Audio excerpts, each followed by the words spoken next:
Flagship লেভেলের মার্কেটে বা হাই এন্ডিং মার্কেটে যখন কোনো পাগলা কোম্পানি ঢুকে যায় তখন মার্কেটের স্ট্যাটাসটাই পুরো পরিবর্তন হয়ে যায়। 45,000 টাকা প্লাস যে ফ্ল্যাগশিপ লেভেলের ফোনগুলো রয়েছে এই ধরনের ফোনগুলোকে যখন 8,000 টাকা দামের নিচে রিলিজ করা হয় তখন অন্যান্য ইউজার এবং অন্যান্য কোম্পানিগুলোর মাথাটাই খারাপ হয়ে যায়। এমনই কাণ্ড ঘটাতে চলেছে এবার এমআই ব্র্যান্ডের সাব ব্র্যান্ড আসুস ব্র্যান্ড। নামটা শুনে হয়তো আপনি ধারণা নাও করতে পারেন যে আসুস কিরকম ব্র্যান্ড হতে পারে, তবে এবার বলে রাখি আসুস ব্র্যান্ড 2019-এর শেষের দিকে বা 2020-এর দিকে মার্কেটটাকে পুরো কিনে নিবে বলা যায়।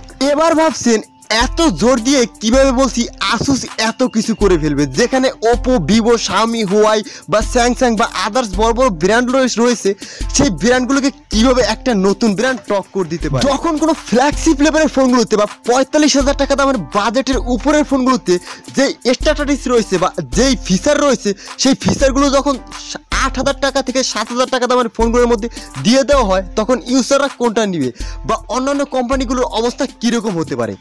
এরকমই একটি অসাধারণ কাজ বা এরকমই একটি পাগলামি বলা যায় যেটি করতে চলেছে এমআই ব্র্যান্ডের সাব ব্র্যান্ড আসুস ব্র্যান্ড। আপনার কাছে যদি 4 থেকে 5,000 টাকা বাজেট থাকে আপনি হয়তো স্বাভাবিকভাবে বাজারের নর্মাল ফোনগুলোর দিকে চোখ রাখবেন, কিন্তু আসুস ব্র্যান্ড এমন একটি আপডেট নিয়ে আসছে যেটাকে আপডেট বলা যায় না, যেটিকে একটি চমকই বলা যায়, যে এমন একটি চমক নিয়ে আসছে যেটি কিনা সকলকেই অবাক করে দিচ্ছে। ফ্ল্যাগশিপ লেভেলের ফোনগুলোকে বা হাই এন্ডিং ফোনগুলোকে এত কম রেটে বা এত কম বাজেটে মার্কেটে রিলিজ করা সত্যি ভাবনারও বাহিরে বলা যায়।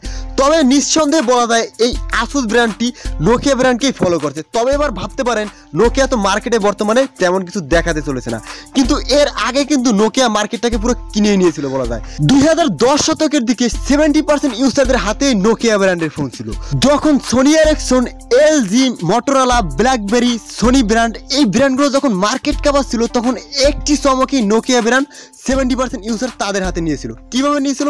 নোকিয়া এরকম একটি চমকই দেখিয়েছিল যখন কিনা ফ্ল্যাগশিপ লেভেলের ফোনগুলোকে নোকিয়া একদম মিড বাজেট সেগমেন্টে বা একদম কম দামে মার্কেটে রিলিজ করে দিয়েছিল। এভাবেই নোকিয়া তাদের 70% ইউজার তাদের হাতে নিয়ে গিয়েছিল। তবে এবার বলতেই হচ্ছে আসুস ব্র্যান্ড হয়তো বা নোকিয়ার দিকটাকেই অবলম্বন করছে। এবার আসুস জেনফো ম্যাক্স প্রো M2 ফোনটিকে আপনাদেরকে দেখিয়ে দিচ্ছি যে কি কি ফিচার্স আপনারা এখানে পেয়েছেন এবং কত কম বাজেট সেগমেন্টে এই ফোনটি আপনারা পেতে চলেছেন। নামটা মনে রাখবেন, Asus ZenFone max pro M2। খুব শীঘ্রই ফোনটি আমার কাছে রিভিউ করার জন্য আসতে চলেছে, সুতরাং এই চ্যানেলে খুব দ্রুতই আপনারা এই ফোনটির ফুল রিভিউ পেয়ে যাবেন। তবে এখন এই ফোনটির কিছু কালার কম্বিনেশন দেখে নেওয়া যাক যে এই ফোনটির কালার কম্বিনেশন সত্যি মারাত্মক বলা যায়, যে তারা নতুন নতুন কালার কম্বিনেশন কীভাবে নিয়েছে সেটি অবাক করে দিচ্ছে বারবার। ফোনটির ব্যাক প্যানেলে রয়েছে সুপার অ্যালুমিনিয়াম কালার কম্বিনেশন, তবে খুব দুঃখের সাথে বলতে হচ্ছে এটার ফিঙ্গারপ্রিন্ট সেন্সরটা আপনি ব্যাক প্যানেলে পেতে চলেছেন, অর্থাৎ ইন ডিসপ্লে আপনি পেতে চলেছেন না। তবে ইন ডিসপ্লে ফিঙ্গারপ্রিন্ট না পেলেও আপনি ব্যাক প্যানেলে যে ফিঙ্গারপ্রিন্টটি রয়েছে এটি ফোনটির আকর্ষণ বা ফোনটির লুক আরও বাড়িয়ে দিচ্ছে বলা যায়। এই ফোনটি আপনি হাতে নিলে কেউ বলতেই পারবে না যে ফোনটি আপনার বাজেট সেগমেন্ট ফোন, যে কেউ বলতে বাধ্য হবে যে এটি একটি ফ্ল্যাগশিপ লেভেলের ফোন। সাথে পেয়ে যাচ্ছেন 3.5mm জ্যাক ফ্যাসিলিটি। এবার আসি ফোনটির ডিসপ্লে ফ্যাসিলিটির দিকে, এটি কিন্তু ফোনের মেইন আকর্ষণ বলা যায়। ডিসপ্লে টাইপ আছে IPS LCD ক্যাপাসিটিভ, তবে এখানে টাচ স্ক্রিন পেয়ে যাচ্ছেন আপনি 16M কালার, অর্থাৎ 16টি এক্সট্রা কালার ফ্যাসিলিটি আপনি এখানে পেয়ে যাচ্ছেন। আর ডিসপ্লে সাইজ হচ্ছে 6.26, অর্থাৎ এর সাথে বড় ডিসপ্লে প্রয়োজন হয় না বলেই আমি মনে করি। এবার দেখা যাক রিসোলিউশন। একটি ভিডিওর ফুল HD করে দেখার জন্য বা একটি পিকচারকে ফুল HD করে দেখার জন্য কিন্তু প্রয়োজন হয় রিসোলিউশন। এই ডিসপ্লেতে রয়েছে রিসোলিউশন হিসাবে 1080x2280 পিক্সেল, যেটি ফুল HD বলা যায়। তবে এখানে আপনি মাল্টিটাচ অ্যাভেলেবেল, মানে একসাথে পাবজি, ফেসবুক, গেম ফ্যাসিলিটি সমস্ত কিছু আপনি একসাথেই ব্যবহার করতে পারেন, সেই জন্য আপনার ফোন কোনো প্রকারে হ্যাং বা স্লো কাজ করবে না। এবার আসি ফোনটির প্ল্যাটফর্ম। খুবই দুঃখের সাথে বলতে হচ্ছে অপারেটিং সিস্টেম হিসেবে আপনি পেয়ে যাচ্ছেন 8.1 বা ওরিও ভার্সন। তবে ফোনটির অফিসিয়ালি আপডেট আসলে আপনি অ্যান্ড্রয়েড 9 বা পাই ভার্সনটিকে আপনি আপডেট করে নিতে পারবেন। এবার আসি ফোনের যে হৃৎপিণ্ড বা মানুষের যে হার্ট রয়েছে, ফোনেরও সেরকম একটি হার্ট বা হৃৎপিণ্ড রয়েছে, সেটি হচ্ছে ফোনের প্রসেসর।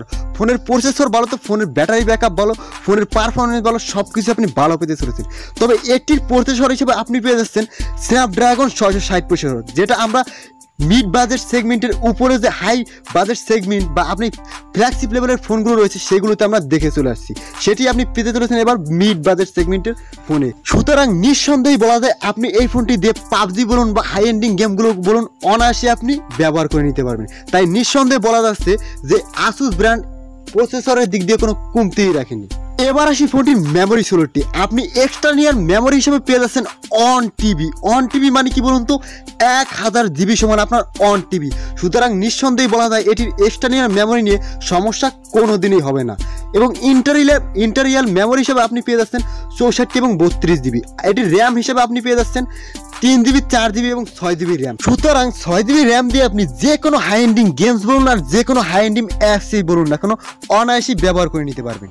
এবারে আসি ফোনটির ক্যামেরা ফ্যাসিলিটির দিকে।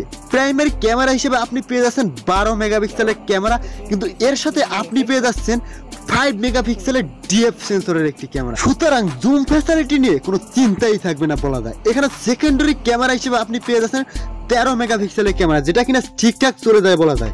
তবে এখানে আপনি ফিচার হিসেবে পেয়ে যাচ্ছেন এলইডি ফ্ল্যাশ এবং এইচডিআর পারফরমেনিয়া, মানে আপনি এইচডিআর ফ্ল্যাশ পেয়ে যাচ্ছেন এখানে।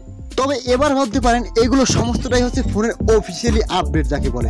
তবে ফোনটির যে বিস্তারিত ব্যবহার করলে যে ফোনের একটি আইডিয়া থাকে বা একটি পারফরমেন্স থাকে সেটি আপনাদেরকে পরবর্তীতে ফুল রিভিউ সহকারে, অর্থাৎ আমার কাছে যখন ফোনটি রিভিউতে আসতে চলেছে ফোনটি ব্যবহার করার পরে কীরকম পারফরমেন্স করে সমস্ত ডিটেলসে পেতে চলেছে পরবর্তী ভিডিওতে ফোনটি ফুল রিভিউ সহকারে। পরবর্তী ভিডিও সবার আগে দেখার জন্য চ্যানেলটিকে সাবস্ক্রাইব করে পাশে থাকা বেল আইকনটিকে অন করে রাখতে ভুলবেন না।